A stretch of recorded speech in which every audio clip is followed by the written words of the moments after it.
বীজগাণিতিক অনুপাত ও সমানুপাত অধ্যায়ের টাইপ 2 এর ক্রমিক সমানুপাত সংক্রান্ত যে এমসিকিউ গুলো আছে সেই এমসিকিউ গুলো সমাধান করাবো। বলা আছে এ বি সি ক্রমিক সমানুপাতি হলে নিচের কোনটি সঠিক? তাহলে ক্রমিক সমানুপাত কিভাবে হবে? যদি a/b = b/c হয়, তার মানে মাঝখানে দুইটা গুণ করব, গুণ করলে b স্কয়ার হবে, আর পরের দুইটারে গুণ করব, গুণ করলে কি হবে? ac হবে। তার মানে b স্কয়ার = ac খতে আছে, তার মানে অ্যানসার হচ্ছে খ। এরপরেরটা দেখো বলা আছে নিচের কোনগুলো ক্রমিক সমানুপাতি। তাহলে ক্রমিক সমানুপাতি কি হতে হলে কি হবে? মাঝখানেরটার বর্গ প্রথমটার শেষেরটার গুণফলের সমান। 2 কে বর্গ করলে 4 হবে, আর 1 আর 8 কে গুণ করলে 8 হবে, তার মানে এটা সঠিক না।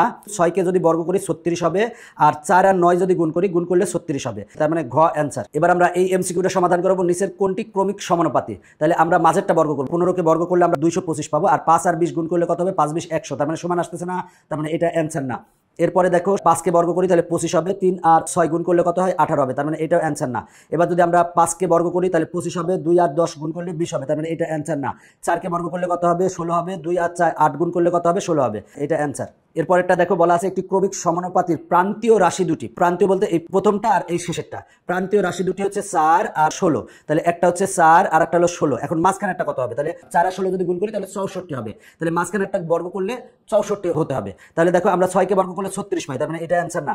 8 কে বর্গ করলে কিন্তু 28 তে 64 পাই, তার মানে এটা হচ্ছে অ্যানসার।